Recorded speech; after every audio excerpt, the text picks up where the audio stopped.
تو وہ عیسائی رو پڑے تھے، وہ کہتے تھے کہ اتنے اچھے حکمران ہمیں چھوڑ کے جا رہے ہیں۔ اور آپ اپنی اندلس کی تاریخ پڑھیں، کتنی روشن تاریخ ہے، ہم نے کتنے 100 سال وہاں حکومت کی ہے۔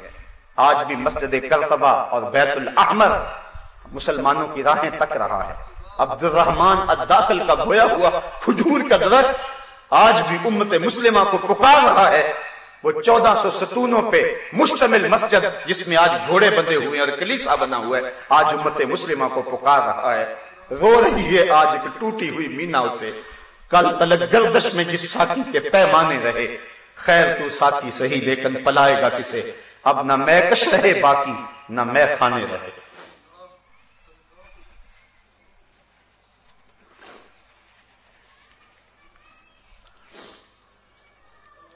اندلس کی سرزمین ہے۔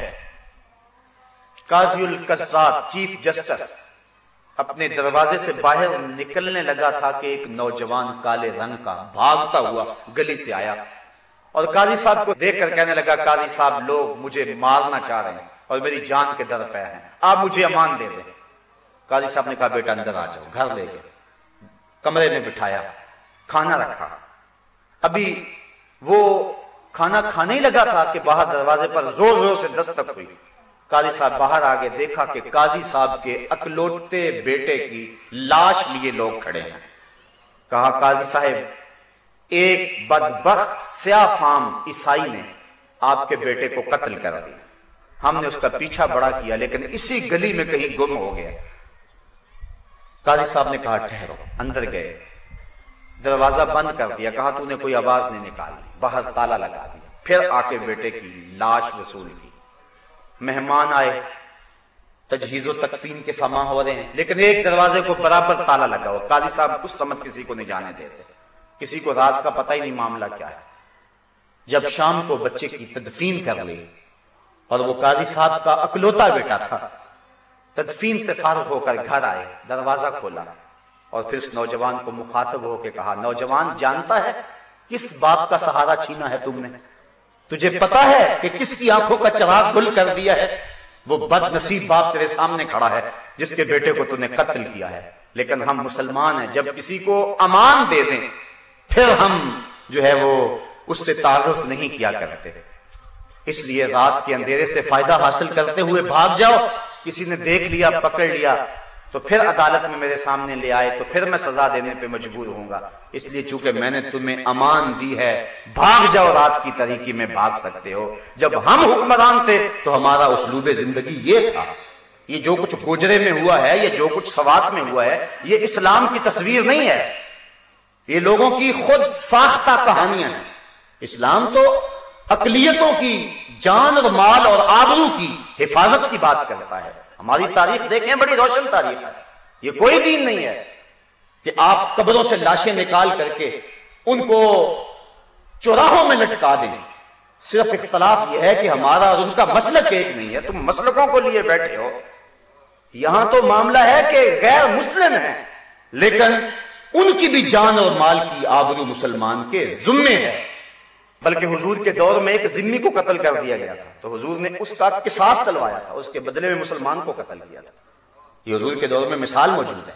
تو اسلام تو حقوق دیتا ہے ہر ایک کو، غلاموں کو، حتیٰ کہ یتیموں کو حضور نے حقوق دیے۔ عرب معاشرے میں یتیموں کو دھکے دیے جاتے تھے، قرآن کہتا ہے نا فَذَلِكَ الَّذِي يَدُعُّ الْيَتِيمَ، یہ وہ بدبخت شخص ہے جو یتیموں کو دھکے دیتا ہے۔ قرآن نے یوں ہی نہیں کہا، وہ عملاً دھکے دیا کرتے تھے، اور میں نے کتب میں پڑھا ہے کہ یتیم کو منحوس خیال کر کے دھکے دیتے تھے۔ لیکن حضور نے کیا فرمایا، آنا وقافل الیتیم فی الجنت ہاکذا، میں اور یتیم کی کفالت کرنے والا جنت میں اس طرح ہوں گے جس طرح یہ میری 2 انگلیاں ہیں۔ اللہ اکبر۔ بلکہ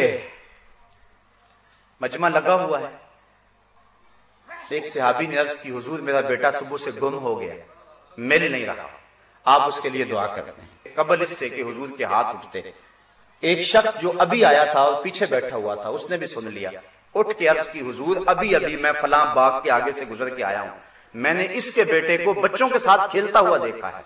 باپ نے جب سنا کہ میرا بیٹا فلاں باغ میں ہے، صبح سے تلاش کر رہا تھا، دوڑ لگا دی۔ حضور علیہ السلام نے فرمایا اسے بلاؤ، بلایا گیا، کہا بڑی جلدی ہے، حضور آپ جانتے ہیں کہ ایک باپ کے بیٹے کے ساتھ تعلق کا رشتہ کیا ہے؟ اور میں جلدی سے بیٹے کو ملنا چاہتا ہوں، ماں الگ تڑپ رہی ہے، میں چاہتا ہوں جلدی اس کو ماں تک لے جاؤں۔ فرمایا ضرور جاؤ، بیٹے سے ملو، اس کی ماں کو بھی ملواؤ، میں نہیں روکتا، لیکن میری ایک وصیت بس یاد رکھنا، جب باغ کے کنارے جانا تو اپنے بیٹے کو بیٹا کہہ کے آواز نہیں دینی، جو نام رکھا ہے اس نام سے آواز دینی۔ عرض کی حضور اگر بیٹا کہہ کے آواز دے دوں تو اس میں حرج بھی کیا ہے؟ فرمایا تم نہیں جانتے، اکٹھے کھیلنے والے بچوں میں ہو سکتا ہے کوئی یتیم بچہ بھی کھیل رہا ہو، اور جب تم اپنے بیٹے کو بیٹا کہہ کے پکارو گے تو اس یتیم کے دل میں آئے گا کاش میرا باپ ہوتا تو آج مجھے بیٹا کہہ کے پکارتا۔ بیوہ کے سامنے اپنی بیوی سے پیار کرنے سے منع کیا گیا ہے، غریب کے سامنے اپنی دولت کی نمائش کرنے سے روکا گیا ہے۔ یہ اسلام کا مزاج ہے۔ تو کہا ہو سکتا ہے کہ وہاں کوئی یتیم کھڑا ہو اور وہ بھی بچوں کے ساتھ کھیل رہا ہو، چونکہ تم صبح کے بچھڑے ہوئے ہو، تمہارے لہجے میں بلا کی مٹھاس ہے، اور تم جب بیٹا کہہ کے پکارو گے بڑا شہد نچڑ رہا ہوگا تمہاری زبان سے، تو اس کو اپنا باپ یاد آ جائے گا، کاش آج میرا باپ ہوتا تو مجھے بھی بیٹا کہہ کے پکارتا، مجھے بھی آج وہ اس الفاظ اور اس پرنور لفظوں سے پکارتا۔ تو فرمایا کہ تو نے اپنے بیٹے کو بیٹا کہہ کے پکارنا نہیں ہے۔ اللہ اکبر۔ اسلام نے عورتوں کو حقوق دیے، آج مغرب عورتوں کو حقوق دینے کی بات کرتا ہے، جبکہ عورتوں کو جب حق خود ارادیت دیا گیا تو اس میں عمر کا تفاوت رکھا گیا، اور پھر اس بل کو بھی پاس کرنے کے لیے کتنی تگ و تاز ہوئی اور کتنے لوگوں نے انکار کیا۔ اسلام نے عورت کو جو مرتبہ دیا ہے، میں کہتا ہوں عورت تیری تو زندگی پہ زمانہ راضی نہیں تھا، تیری زندگی بچائی ہے تو آمنہ کے لال نے بچائی ہے۔ پڑھ قرآن، پڑھ تاریخ، جب کسی کے ہاں بیٹی جنم لیتی تو اس کا رنگ کالا ہو جاتا، آبرو بچانے کا ایک ہی راستہ تھا کہ اس عورت کو زندہ درگور کر دیا جائے، اور اگر ایسا نہیں کیا جاتا تو وہ شخص معاشرے میں منہ دکھانے کے قابل نہیں تھا۔ یہ ایسی تاریخ ہے جس کو جھٹلایا نہیں جا سکتا۔ بیٹیوں کو زندہ درگور کیا کرتے تھے۔ حضور نے ایک جملہ کہا، آپ نے سینکڑوں بار وہ جملہ سنا، لیکن اس تناظر میں کبھی اس کو سوچنے کی کوشش کرو۔ فرمایا فاطمہ تو بدعۃ منی، لوگوں فاطمہ میرے جگر کا ٹکڑا ہے۔ اپنی بیٹی کے بارے میں بھی بڑے محبت بڑے جذبات رکھتا ہوں، آپ بھی رکھتے ہیں۔ بیٹیاں جب گھروں سے رخصت کرتے ہیں تو باپ پھوٹ پھوٹ کے روتے دیکھے ہیں۔ میں نے بوڑھے باپ کو اپنی جھکی ہوئی کمر پہ بوریاں لاد کر کے مزدوری کرتے دیکھا، میری شناسائی تھی شخص سے۔ میں نے کہا کہ اب بوڑھے ہو گئے چھوڑ دو، کہنے لگا ابھی میری ایک بیٹی رہتی ہے جس کی میں نے شادی کرنی ہے۔ بوڑھا باپ کمر پہ بوریاں لاد کے مزدوری کر رہا ہے، جوان بھائی فیکٹری میں اوور ٹائم لگا رہا ہے کہ میں نے اپنی بہن کے ہاتھ پیلے کرنے۔ میں نے کہا یہ بھائی تو قتل کرتا تھا، یہ باپ تو زندہ درگور کرتا تھا، اس کو بیٹی اور بہن کے لیے یہ محبت کس نے دی؟ شکریہ ادا کرے آمنہ کے لال کا کہ انہوں نے یہ عزت دی بیٹی کو۔ اللہ کے محبوب علیہ السلام نے اس دور میں کہا، آج میں اور آپ اپنی بیٹی کے لیے کوئی ایسا محبت بھرا جملہ کہہ دیں، کوئی بات نہیں ہے، یہ ہمارا معاشرہ، یہ ہمارا کلچر ہے۔ بیٹی سے پیار یہ ہماری تہذیب کا بھی حصہ ہے اور ہماری فطرت بھی ہے۔ جب فطرت سو گئی ہوئی تھی اور تہذیب خون خار تھی اور بیٹیوں کو زندہ درگور کر کے باپ فخر کرتا تھا، اس دور میں حضور نے فرمایا بیٹیوں کو زندہ درگور کرنے والوں سن لو، تم تو بیٹیوں کو زندہ درگور کرتے ہو، محمد کی بیٹی محمد کے دل کی ٹھنڈک ہے، میرا دل کا ٹکڑا ہے، میرے جگر کا ٹکڑا ہے۔ یہ کلمہ محبت بھی ہے، کلمہ جہاد بھی ہے۔ اس دور میں یہ جملہ کہنا چھوٹی بات نہیں تھی، جب لوگ بیٹیوں کو زندہ درگور کر کے فخر کرتے تھے، اور اتنا بڑا جرم ہے۔ اللہ قرآن میں فرماتا ہے وَإِذَا الْمَوْءُودَةُ سُئِلَتْ بِأَيِّ ذَنبٍ قُتِلَتْ، قیامت کے دن قبروں میں گڑی ہوئی بچیاں اٹھائی جائیں گی، ان کے ظالم باپ کٹہرے میں ہوں گے۔ اللہ ان بچیوں سے پوچھے گا بِأَيِّ ذَنبٍ قُتِلَتْ، تمہیں کس جرم میں قتل کیا گیا؟